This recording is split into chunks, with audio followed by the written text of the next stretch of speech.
성령에 대한 이 문구가 짧게 언급되긴 하지만 사실은 성경 전반에서 성령론은 굉장히 큰 부분을 차지합니다. 이렇게 신학자들이 성경 속에 나와 있는 성령에 대한 가르침 방대하게 다루고 있는데 그 가운데 오늘은 한 두 가지 정도만 딱 보도록 하겠습니다. 다 다루기는 또 다음에 기회가 있으리라 생각이 들고, 첫 번째는 감정. 성령이 임할 때 우리의 감정을 우리는 어떻게 받고 어떻게 생각해야 되는가. 또 성령의 열매를 맺는 것과 성령, 그 삶, 이 부분을 좀 보도록 하겠습니다. 여러분 신앙생활 하면서 이런 표현을 많이 주고받아 봤을 겁니다. 아, 오늘 은혜 많이 받았어. 그죠? 또 아니면 성령 충만하시네요. 이런 말을 듣기도 하고 말하기도 하고 했을 겁니다. 그런데 이런 말의 경우들은 대다수 특정한 감정 상태를 경험했다, 이런 뜻으로 우리가 받아들이거나 생각하는 경향이 우리에게 있다는 거죠. 뭐 예를 들면 설교를 듣고 막 찔림이 있어요. 마음에 도전이 있어요. 어떤 그 감정. 또 찬양 가운데 막 감정이 고양돼요. 벅차올라요. 또 기도 가운데 막 눈물이 막 흘러요. 이런 경험들을 할 때에 성령 충만하다, 은혜 받았다 라고 하는 것으로 한정하려는 경향이 있다는 거죠. 물론 여러분, 감정은 하나님의 선물입니다. 그렇기 때문에 은혜 받으면 당연히 감정적인 변화가 일어나기 마련입니다. 그러나 이제 사람마다 좀 다릅니다. 하지만 신학적으로 볼 때요, 성령의 충만을 감정에만 묶어두는 건 균형감이 떨어집니다. 불균형해요. 자칫 이 균형을 놓쳐서요, 한쪽으로 치우쳐 버릴 수 있다는 거죠. 왜냐하면 만약에 성령의 충만을 감정으로만 묶어두면 성령의 사역을 인간의 경험의 범주 안에 가두게 돼요. 성령은요, 우리의 감정을 사용하시지만 감정에 국한되지는 않아요. 감정이 있을 때도 없을 때도 성령은 동일하게 역사해요. 성령은 하나님의 백성을 감정으로만 하는 게 아니라 감정을 통해서 우리가 뜨거워져서 우리로 하여금 변화된 삶을 살아가도록 하는 게 성령의 역사라는 거예요. 그러니까 감정으로 한정할 수 없어요. 성경은 성령의 충만을 삶의 지배와 열매로 이야기합니다. 에베소서 5장 18절 한번 읽어봅시다. 시작. 술 취하지 말라. 얘는 술 취하지 말라라고 하는 술 취함, 방탕을 거부하는 삶, 행동이죠. 그리고 우리는 성령의 충만함으로 살아야 된다. 갈라디아 5장 22절, 23절도 읽어볼까요? 시작. 오직 성령의 열매는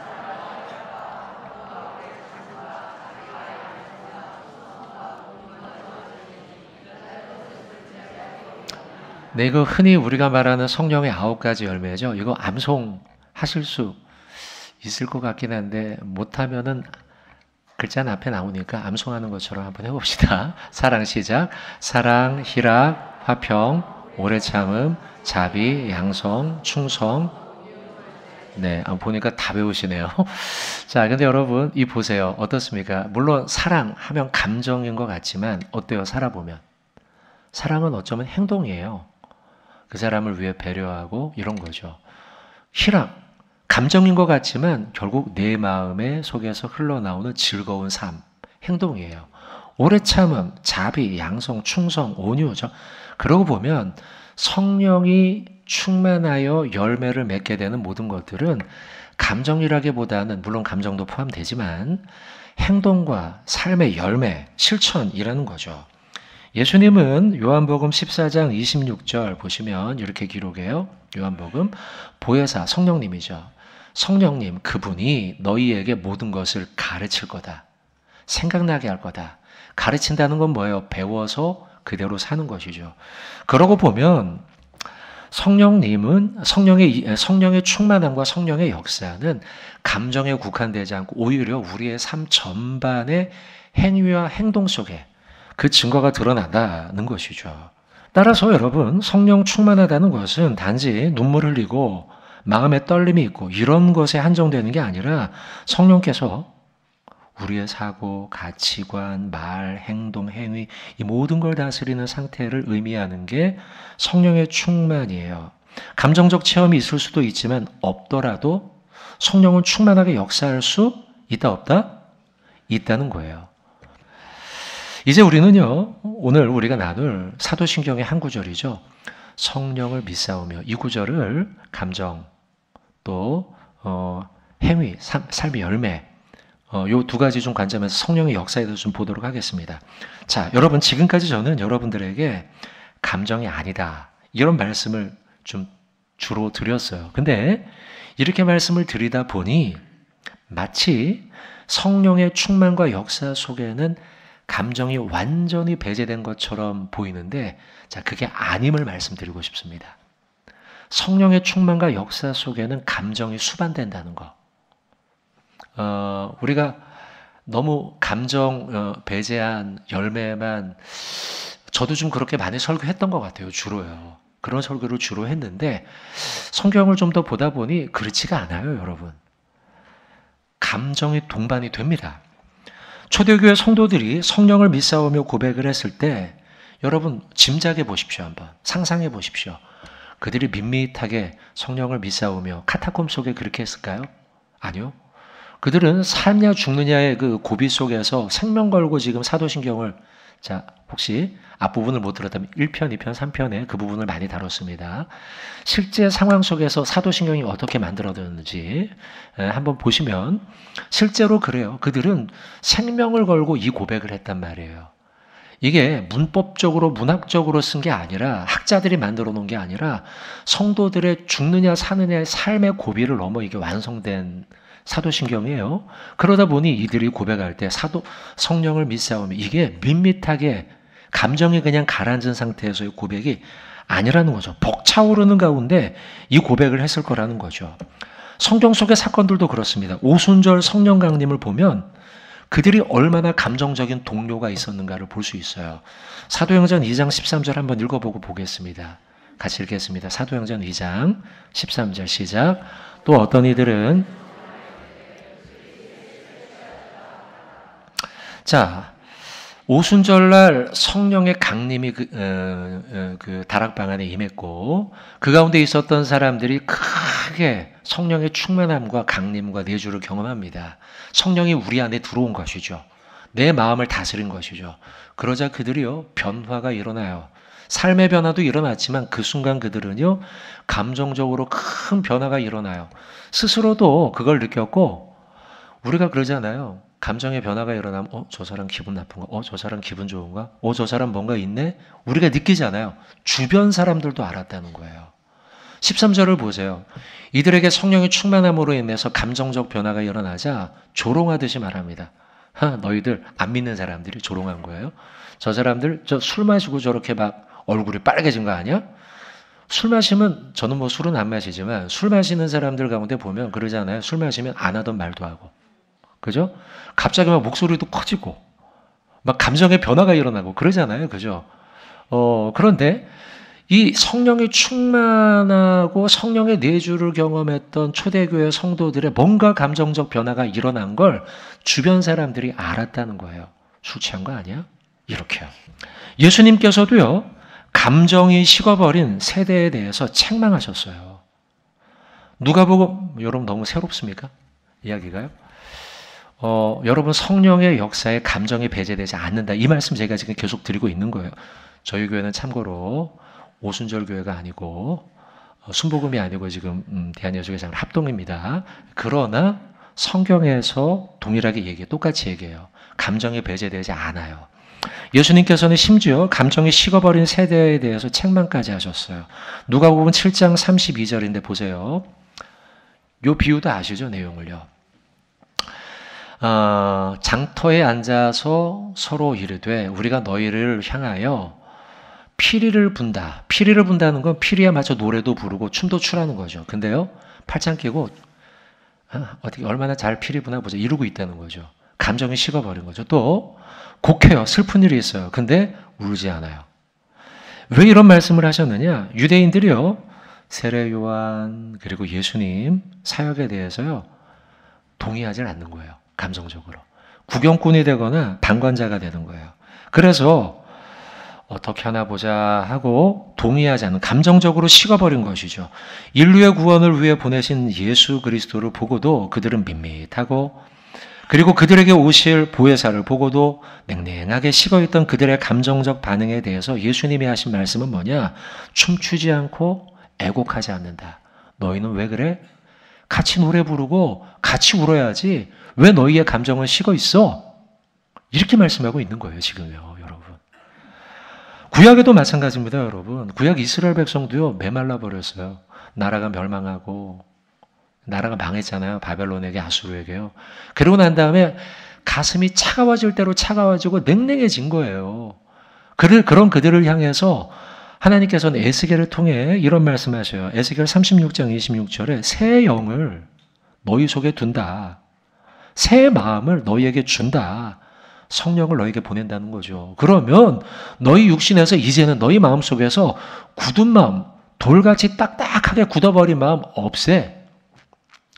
그리고 부드러운, 살같이 부드러운 마음을 너희에게 줄 테니까 말랑말랑해. 이 말은 내 마음이 돌, 누르면 딱딱해서 들어가지도 않아요. 살은 어때요, 여러분? 누르면, 그죠? 뱃살, 말랑말랑하게 들어가잖아요. 우리의 마음 상태와 영혼의 감정의 상태가 이래야 된다는 거예요. 이렇게 부드럽게 바뀌어서 하나님이 은혜를 주시면 눈물도 흘리고 또 기쁨을 주시면 함께 웃고 행복하게 웃으면 서로 손도 잡고 반갑고 온화한 얼굴로 맞아주고, 이게 성령의 충만을 받은 자의 사람의 감정의 상태라는 거예요. 우리가 그렇게 살아가야 된다는 거예요. 여러분, 물론 성령의 역사를 감정적인 체험으로만 축소하는 건 위험하지만 반대로 감정을 전혀 배제하는 것 역시 우리를 차가운 영성으로 인도할 뿐 아니라 전혀 성경적인 가르침도 아니라는 거예요. 참된 성령의 역사를 경험할 때 우리는요, 진리 안에서 건강하고 이성적이고 영적인 동시에 성경적인 감정의 회복 역시 우리에게 있어야 된다는 거예요. 성도 여러분, 성령님께서 우리에게 기쁜 마음을 주실 때 웃어야 됩니다. 웃으십시오. 또 우리 마음에 근심과 걱정이 들어, 우리 안에 아니면 또 애곡하고 애통하는 마음이 들어, 그 사람 때문에, 그 사람이 저렇게 될 때, 내가 그렇게 될 때, 그때 우리는요 눈물 흘리고 회개해야 되는 거예요. 웃어야 할 때 웃지 않고 눈물을 흘려야 할 때 밋밋하게 아주 냉랭한 얼굴로 있는 것, 성령이 충만한 모습이 아니라는 거예요. 자, 이런 관점에서요 사도신경에 성령을 믿사오며 고백했던 초대교회 성도들을 한번 상상해 봅니다. 어떻게 그들이 이 구절을 고백했을까? 성령을 믿사오며 거룩한 공약, 이 나가는 이 구절. 그들이 이 구절을 탁 다다랐을 때요, 단지 글자를 암송하는 게 아니라 목숨 걸고 그들이 신앙 고백을 했는데 숨어서 촛불 아래 불 켜놓고, 제가 성지순례 가봤는데 진짜 캄캄한 카타콤 속에, 그 속에서 성령을 믿사오며 이 고백을 할 때요, 그들의 마음은 막 고동쳤을 거예요. 그래요. 나는 성령을 믿어. 지금은 지하 동굴 속에 있지만 나는 그 세상 누구보다 평안하고 즐거워 행복해. 웃음이 났을 거예요. 그리고 지난날의 나의 죄를 회개하면서 고백하고, 그들에게 있어서 성령을 믿사오며 고백은 차가운 논리 신조 조항이 아니라 생명을 지탱해 주는 뜨거운 숨결과 같은 것이라는 거죠. 성령은 오늘도 저와 여러분 가운데 있는 줄로 믿습니다.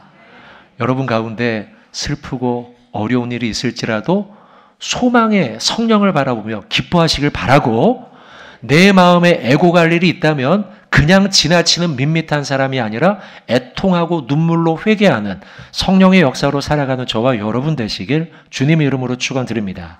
아멘. 두 번째 말씀입니다. 지금까지는 여러분 감정적인 부분을 말씀드렸어요. 감정의 변화와 움직임에 대해 살폈는데요. 그렇지만 여러분, 성령의 역사를 감정적인 변화에만 초점을 맞춘다고 한다면 그건 반쪽도 안 될 겁니다. 성령의 역사와 내주와 충만은요, 열매와 밀접하게 연결해서 늘 생각해야 합니다. 지금까지 감정을 제가 이렇게 집중적으로 말씀드리니까 감정 이렇게 생각하지만 여러분, 반쪽도 안 돼요. 그렇게 하면. 진짜는 열매와 연결해서 생각을 해야 돼요. 먼저 사도 바울이 갈라디아서 5장, 오늘 우리가 같이 읽었던 본문이죠. 에서 성령의 열매 9가지를 언급했죠. 사랑, 희락, 화평, 오래 참음, 양선, 온유, 네, 다 아시죠? 네, 이런 것들이죠. 언급을 했는데 이런 것들을 언급하기 앞서서 5장 16절에 이런 말씀을 합니다. 이 구절이 중요해요. 자, 읽어보죠. 시작. 내가 이르노니 너희는, 이 중간에 있는 이 구절입니다. 너희는 성령을 따라 행하라. 행함으로 열매를 맺는 거. 그러고 난 다음에 이제 뒤로 20절부터 넘어가서 이제 9가지 열매가 나오는데요. 성령의 열매는 성령의 충만은 성령을 따라 행하는 삶으로 열매를 맺게 된다는 거예요.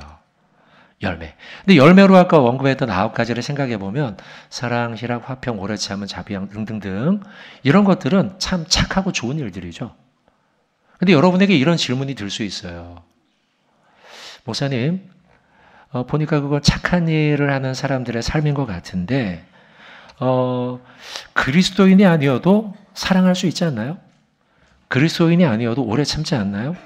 선하게 살지 않나요? 다시 말하면 그리스도인, 성령 충만이 아니어도 착하게 살 수 있지 않나요? 이런 질문이 우리에게 있을 수 있다는 거죠.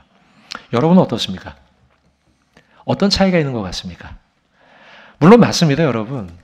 도덕적으로, 윤리적으로 노력을 하여서 착한 삶을 살아갈 수 있어요. 세상에 진짜 도덕적으로 뛰어난 사람들도 많습니다. 그렇지만 도덕적인 노력으로 얻게 된 사랑과 희락과 등등등의 그 결과와 성령의 열매 사이에는 본질적 차이가 있어요.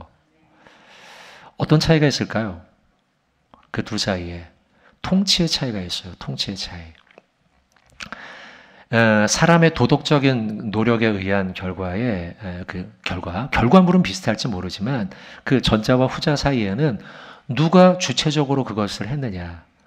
사람의 노력이냐 아니면 성령의 통치에 따른 순종이냐. 이 차이라는 거예요. 도덕적 열심, 그거의 목표 비슷할지 모르지만 달라요. 좋은 사람이 되자는 거죠. 좋은 세상을 만들어 보자는 거죠. 그거죠. 그러나 그렇게 도덕적인 노력으로 그런 일을 한다고 해서 어떤 결과가 최종적으로 맺어질 거냐? 결국 여러분 인간은 악하기 때문에요. 자기 의에 도달하게 돼 있습니다. 내가 했어. 나 그 정도면 괜찮은 사람인데 라고 하는 칭찬과 그 칭찬 속에 자기 의에 빠지게 돼요. 반면 성령의 충만함으로 얻게 되는 선한 삶과 착한 삶은 열매죠. 이것은 달라요.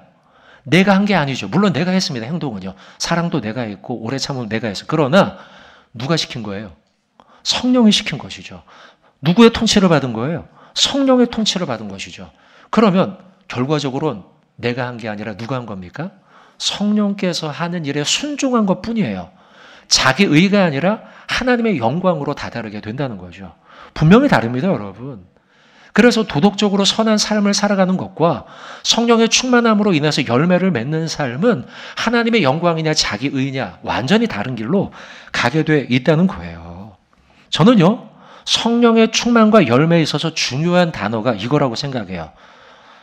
주권의 전환, 통치의 전환. 성령 충만한 사람이 뭐가 변한 거냐? 감정적 변화 물론 있다고 했어요. 그것도 배제할 수 없어. 그러나 정말 중요한 건 나를 다스리는 분이 누구냐? 통치자가 누구냐? 성령님이다. 그것으로 전환되는 것이 성령의 내주를 경험한 자이며 성령의 충만을 경험한 자라는 거예요. 그렇게 성령을 따라갈 때에 다른 삶을 살아간다는 것이죠. 마틴 로이드 존스 목사님 갈라디아 강에서 이런 말을 했습니다. 읽어보겠습니다. 같이 시작. 성령의 열매는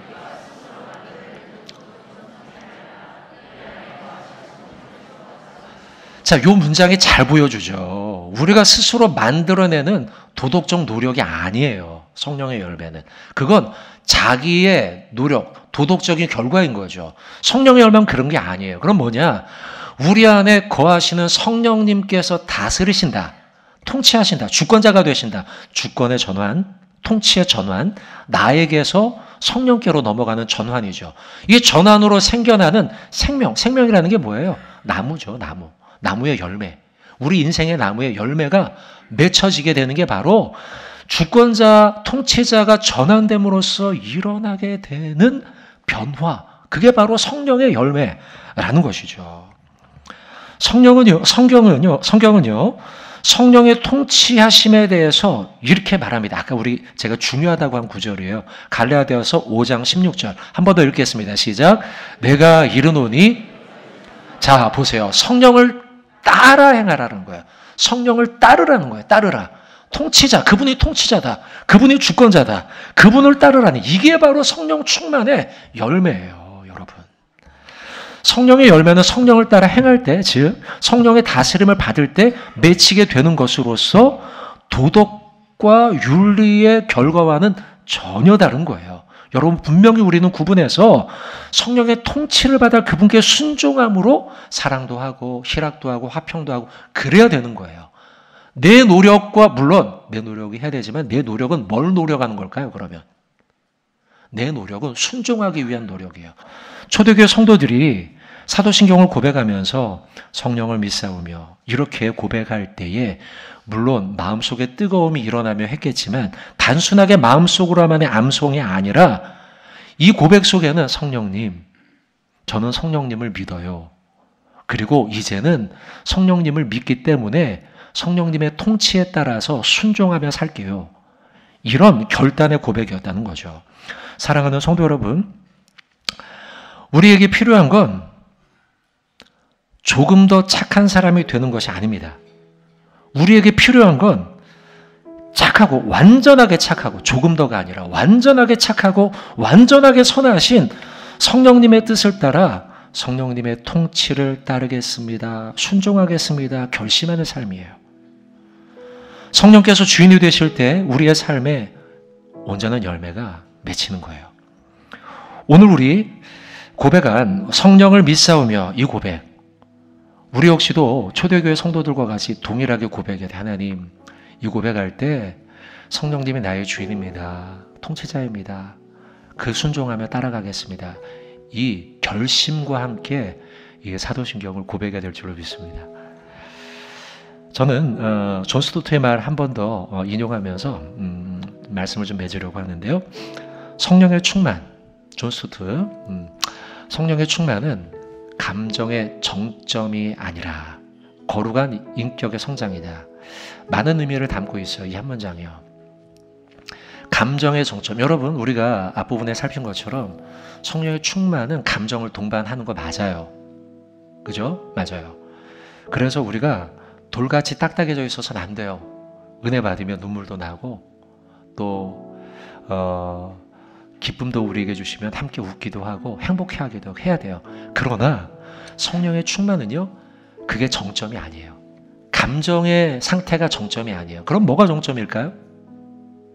뒤에 나오는 구절이겠죠. 거룩한 인격의 성장, 변화, 성숙, 이것이 정점이에요. 성령의 인도함에 따라 우리의 감정이 요동쳐 춤추기도 하고 애곡도 해야 돼요. 하지만 성령의 충만과 역사는 그 감정선의 정점이, 포인트가 있는 게 아니라 그 포인트를 시작으로 해서 거룩한 인격으로 성장하는, 성령의 통치에 따라 순종하고 완전하신 성령님 하나님을 따라 닮아가는, 그것이 성령 충만의 중요한 정점인 거예요. 곧 다시 말하면 성화죠. 성화를 이루어가고 예수 그리스도께로 자라가는 것. 바라기는 성령의 충만함으로 여러분들 앞으로 사도신경 성령을 믿사오며로 고백할 때마다 성령께서 주시는 기쁨과 감사, 즐거움, 눈물을 고백하고 동시에 성령의 통치에 순종함으로 거룩한 인격의 성장과 성령의 열매와 예수 그리스도를 닮아감과 사랑과 희락과 화평과, 같이 합시다, 오래 참음과 자비와 양성과 충성과 온유와 절제를 삶 속에서 성령의 통치함으로 이루어가는 성령 충만한 저와 여러분 되시길 주님의 이름으로 축원을 드립니다.